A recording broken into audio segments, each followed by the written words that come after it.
Marbles Kitchen Table, big old kitchen table where we have our family reunions at. And every day at lunch is kind of a family reunion because you folks are all our neighbors. You're part of the Down on the Farm radio family. And we want to remind you that today's program is brought to you in part by the good folks at D&D Farm and Ranch on I-10 in Seguin. Great specials, 24/7, 365 at ddtexasoutfitters.com.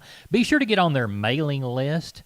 Why? They've got coupons that come out several times during the week. And if you need something and you want to check the inventory, they got a text number there that you can text them to make sure that that inventory is there when you get there.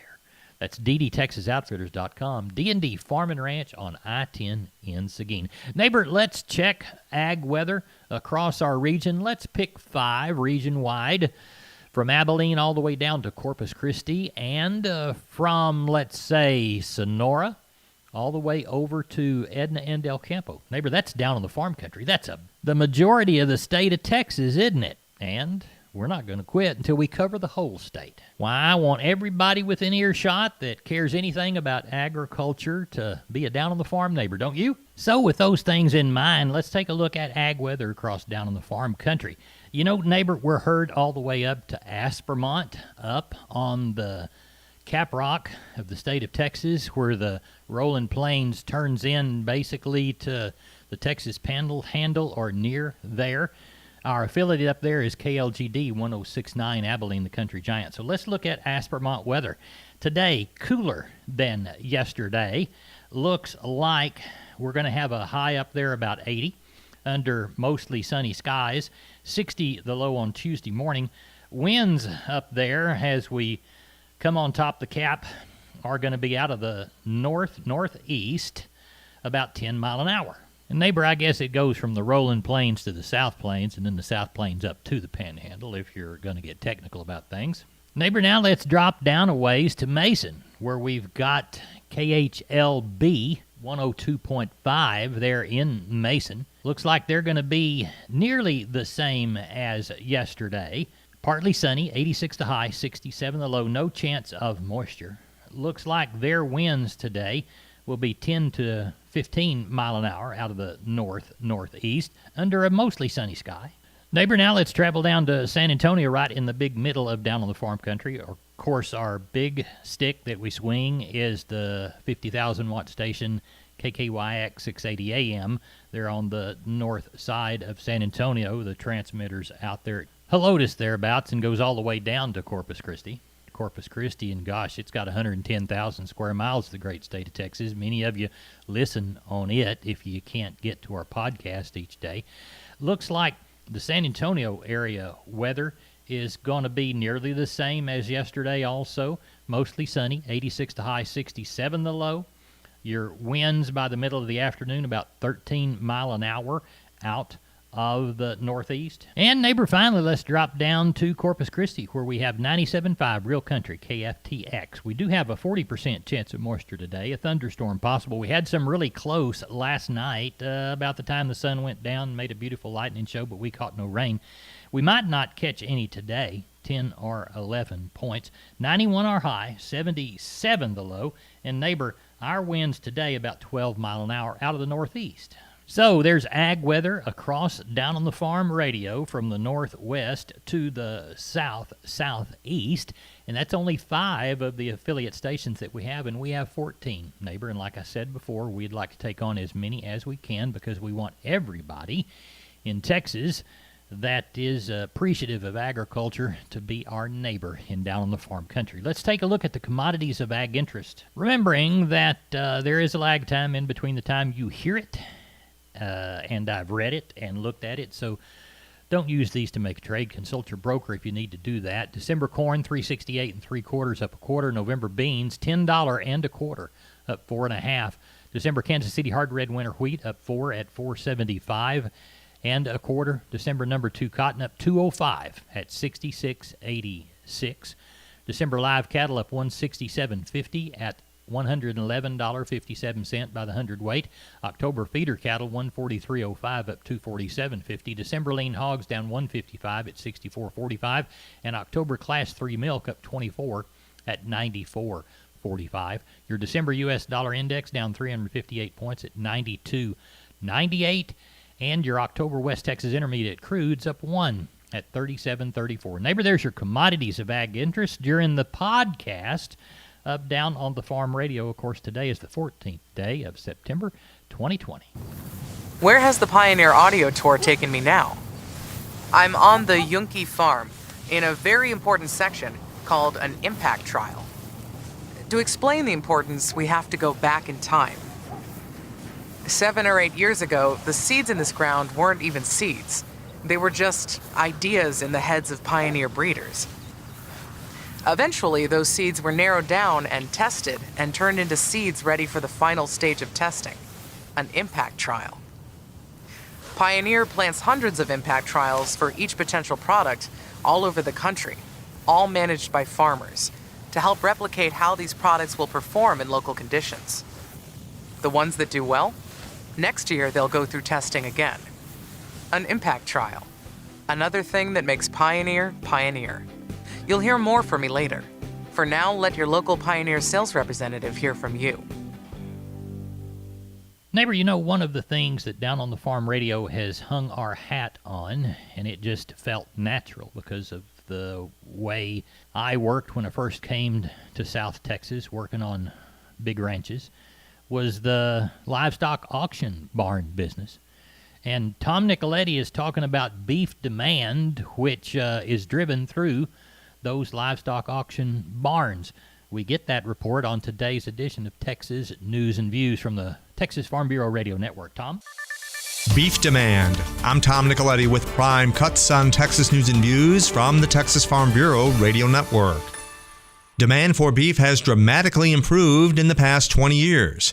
TFB Network's Jessica Domel has more. At the recent Feeding Quality Forum, Randy Block, CEO of CattleFax, said the demand for beef has really come a long way from the low in beef demand seen from 1998 to 2000. This was the low water mark in beef demand. Look what percentage of our product was select or lower. Again, we were approaching 40%. Block says the cattle industry got the message and started the shift toward more black-hided cattle. The mid-90s, 35% of the cattle being black-hided steer heifer slaughtered to a number that's up in here the last several years between 65 and 70%.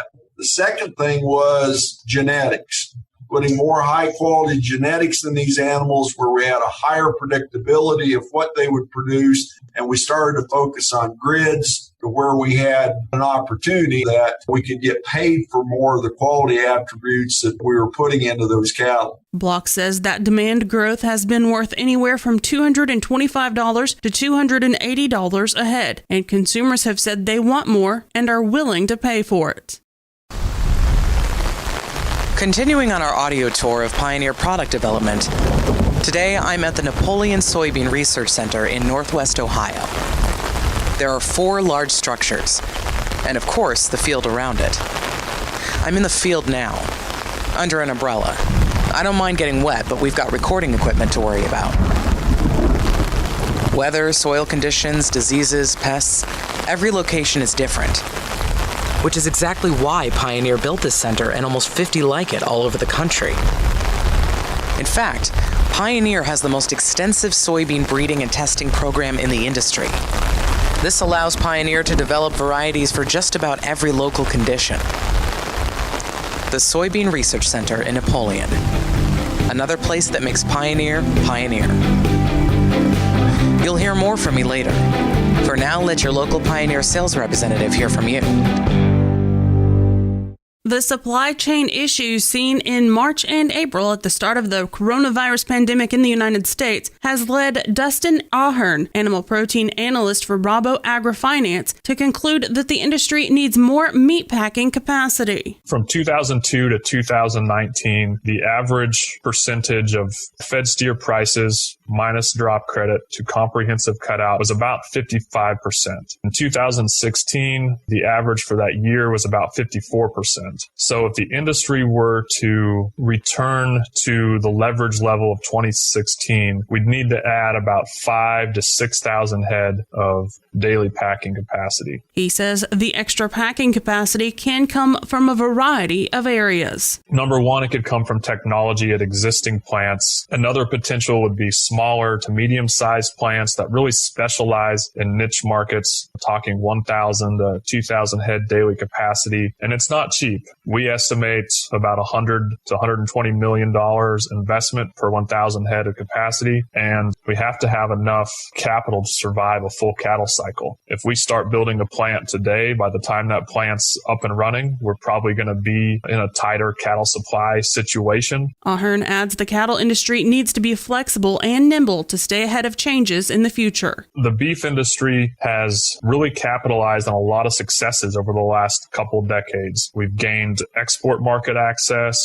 improved genetics, and increased meat product quality, but we can't simply rest on past successes. We have to really be focused on the consumer, being ready to innovate and be creative, because if history's making changes in jumps, we don't want to be caught flat-footed. With the long production cycle of beef, Ahern concludes the industry needs to be thinking 5 to 10 years ahead, because that is only a couple of generations of beef cattle. After my first car accident, I feared the biggest damage would be to my wallet. I expected a mountain of bills and a long, drawn-out process. But my Texas Farm Bureau insurance agent was there when I needed her and helped me get back on my feet and in my car in no time. Instead of a hassle, I got reassurance and a quick recovery. Visit Texas Farm Bureau Insurance today at tfbinsurance.com to find an agent who's there when you need them most.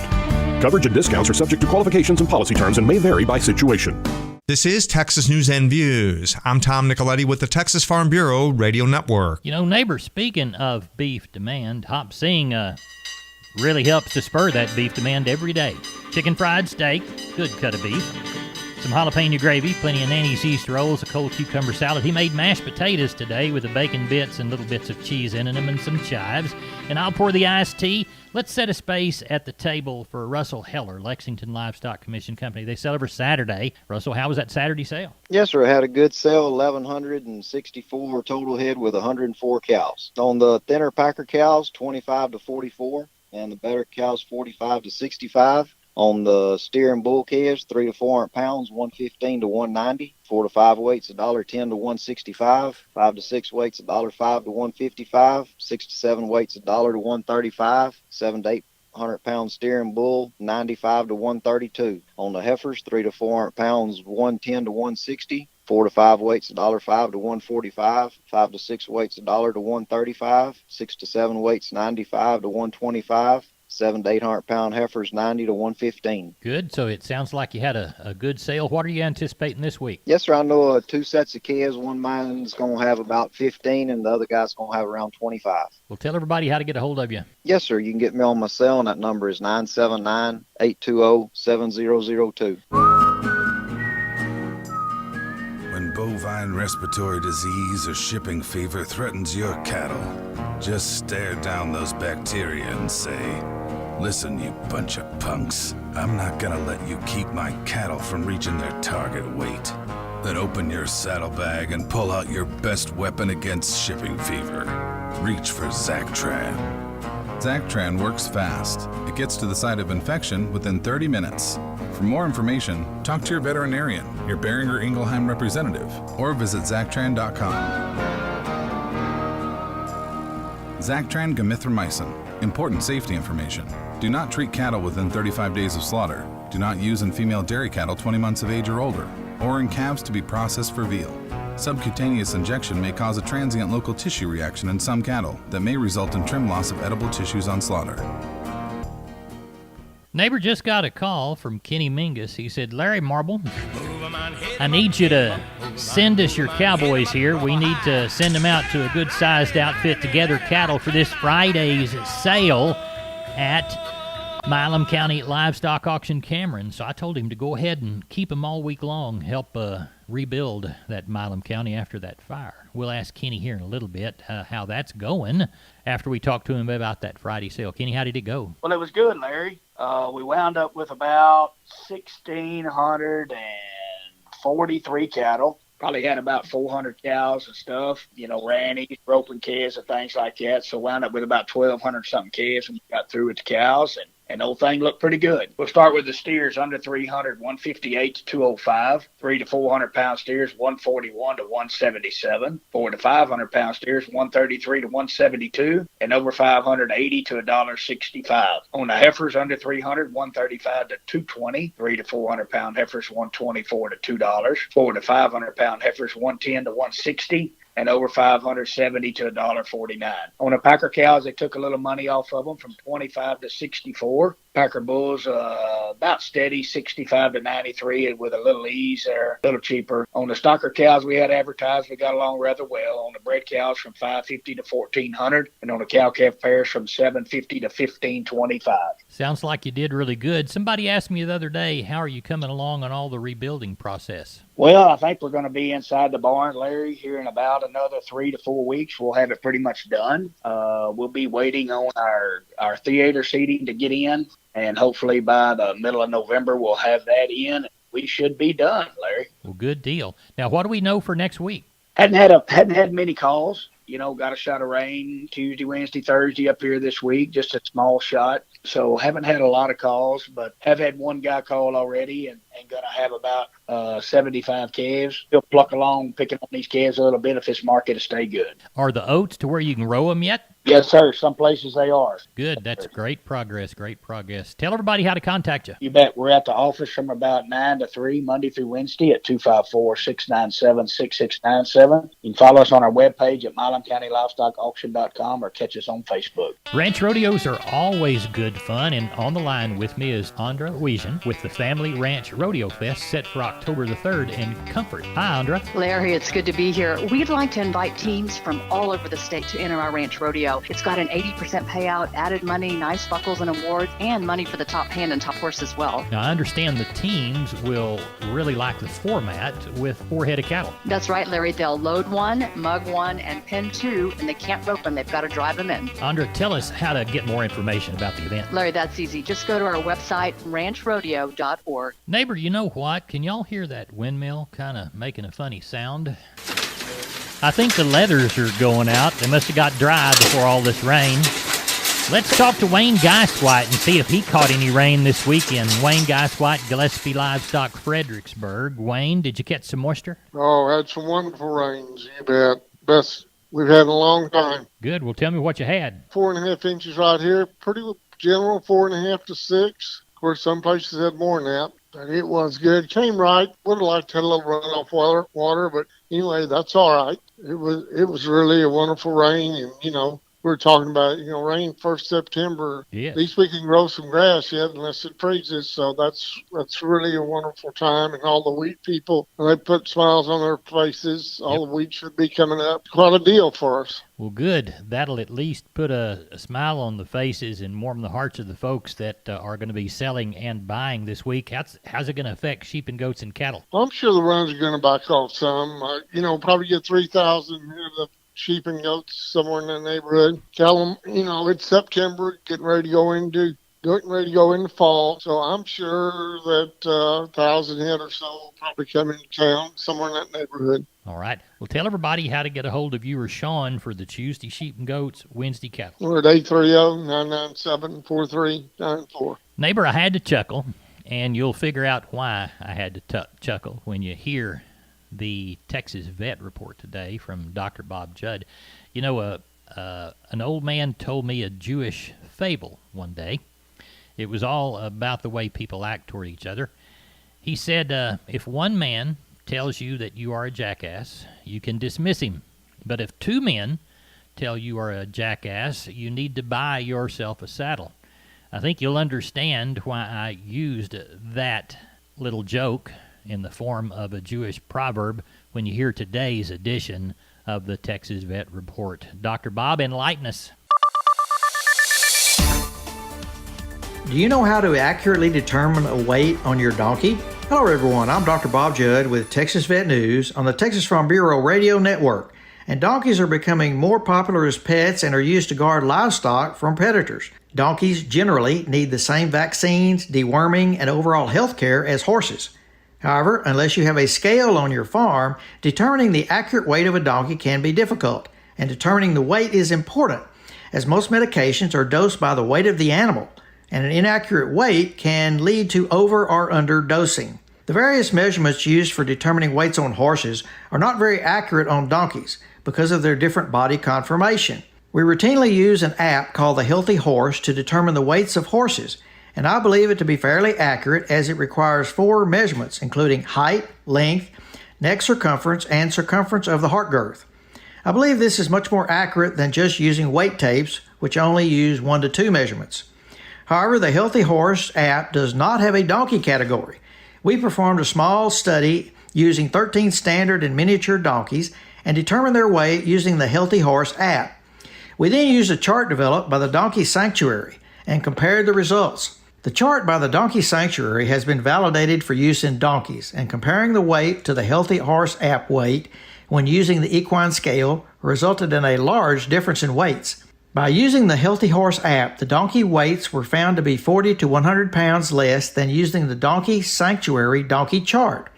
So if you have donkeys, before deciding the weight for deworming medications, go to the donkeysanctuary.org.uk and download their free weight determination chart. Where has Pioneer Corn Product Development taken me today? Welcome to the local research center in Mankato, Minnesota. I'm in the main building because it's hot and sticky outside, really humid. And I'm looking out the window at a field planted with Pioneer's most advanced corn trait technology, Pioneer brand Chrome products. The breeders here are excited because Chrome technology works across more Pioneer germplasm than previous triple stack products. So at the same time you're getting strong pest protection, you're unlocking more yield potential. I see a couple of Pioneer scientists out in the fields now.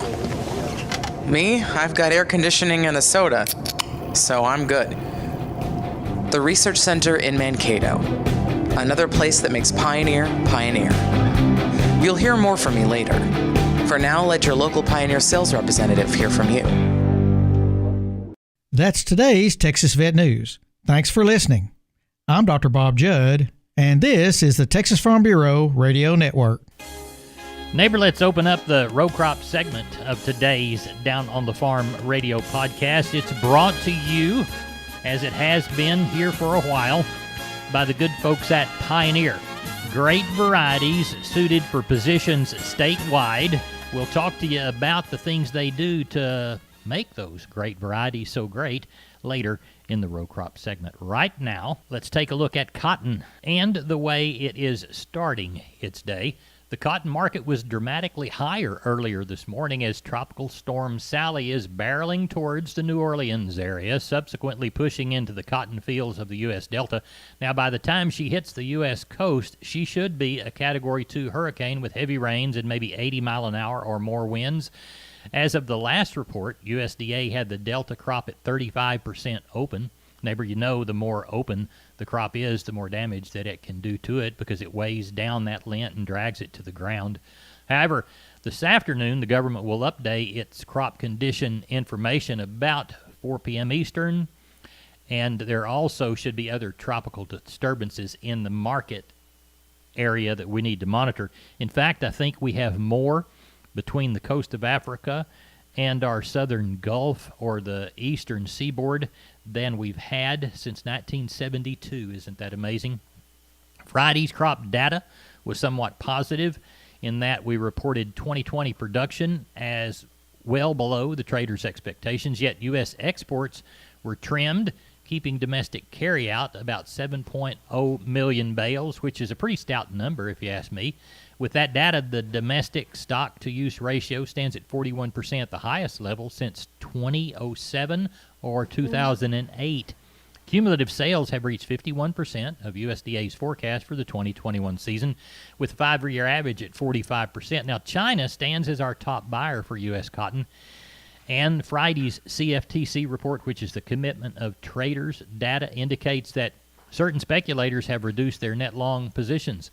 The report gathered as of September the 8th showed managed money traders hold a net long position of about 46,400.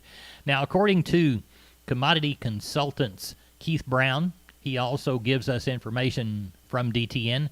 For today, support for December cotton is 64.60, then it's 63.45. The resistance at 66.45 and $67 by the hundredweight. Keith says that the current estimated volume is about 5,945 contracts. Where has the Pioneer Audio Tour taken me today?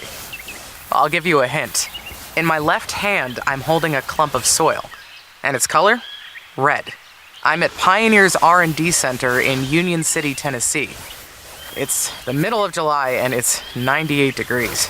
I'm here to talk about the corn revolution, Pioneer's advances in genetics, breeding, technology, and testing. Now, normally when you think of corn, you think Iowa, Illinois, Indiana, Nebraska, Kansas, the usual suspects. But Pioneer knows red dirt as well as black, with research centers, test plots, breeders, and agronomists outside what we traditionally think of as the Corn Belt. This way, Pioneer can develop local products for local farms wherever they are. The R&D Center in Union City, Tennessee. Another place that makes Pioneer, Pioneer. You'll hear more from me later. For now, let your local Pioneer sales representative hear from you. Neighbor, as you heard the weather earlier at the start of our program today, we've had cooler weather and wetter weather, mostly statewide. What are the effects of that cold snap on Texas agriculture? Texas Farm Bureau's Carrie Martin reports in today's edition of Focus on Ag. We may have to wait before we truly know how crops in the Texas Panhandle were affected by this week's cold spell. James Hunt reports from Amarillo. Following our bout of very premature wintry weather, Texas A&M AgriLife agronomist Jordan Bell counts herself among those worried that area cotton could take a hit on fiber development. And it's really sad because we've been looking at many fields that have very good yield potential. But if we don't have the quality, then that could negatively impact the return in those situations. But despite legitimate reason to be concerned at the moment, Dr. Bell wants to see if area cotton might actually rally, especially with temperatures expected to bounce right back into the 80s this weekend. You're really not going to get a good gauge on the effect on fiber quality until many of these fields are ginned. So we're probably a couple of months out on that. Now, as for other crops, most panhandle corn and sorghum was far enough along in its development that widespread damage would not appear likely, especially since our temperatures, while dipping into the 30s in some areas, appear to have avoided an actual freeze, with a notable exception. Pioneer hybrid agronomist Russell French says a slender portion of the northwest corner of the Panhandle did see temperatures around 31 or 32 degrees. There could be some late corn or late sorghum that could have been hurt some. On the bright side, French points to precipitation, as much of the region picked up a half-inch to an inch and a half. The rain is going to be really beneficial to the late grain sorghum here in the Panhandle, and it's perfect for getting wheat drilled. And one more note, let's not forget about cattle. Our freakish cold spell is likely to have stressed livestock, especially younger animals. In Amarillo, I'm James Hunt for the Texas Farm Bureau Radio Network. Where has Pioneer soybean product development taken me today? This place, for one. I'm here in southern Illinois. I'm walking through a Pioneer test plot. Great soil, great land, but a great number of resistant weeds. That's exactly why Pioneer has a test plot here. Throughout the entire season, the local Pioneer soybean team checks to see how different herbicide-tolerant varieties perform in this environment. The idea is to continually bring you the most advanced tools to control everything from grasses to glyphosate-resistant weeds, all to deliver maximum yield potential on your soybean acres. A soybean test plot in southern Illinois. Another place that makes Pioneer, Pioneer. You'll hear more from me later. For now, let your local Pioneer sales representative hear from you.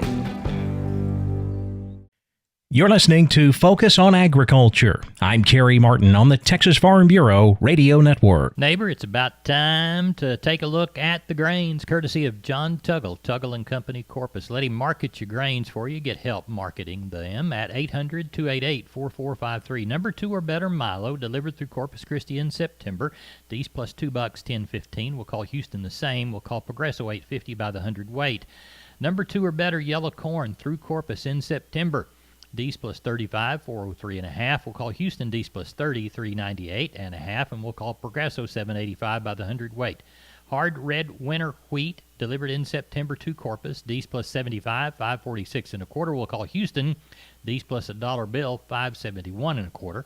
When we turn our head and steer our gaze towards soybeans, Houston beans, September, October delivery, November less 15, 981. Placido, November less 60, 963. Neighbor, let's take a look at Texas cotton. We utilize the Texas Department of Agriculture, and they're always a Friday report since this is Monday. We moved 9,041 bale of East Texas. Prices there, $59.06 to $61.31. 1,487 bale of West Texas. Prices $58.56 to $61.06. Neighbor, looks to me like it is about time to close the old gate on another edition of Down on the Farm Radio. I'm Larry Marble, and you, of course, are my neighbor. And neighbor, I'll call you back down the lane to the kitchen table tomorrow for a breakfast session, a lunch session, and you folks on the network will get a hot kolach at 3:45. More Down on the Farm tomorrow. Neighbor, make it a good day.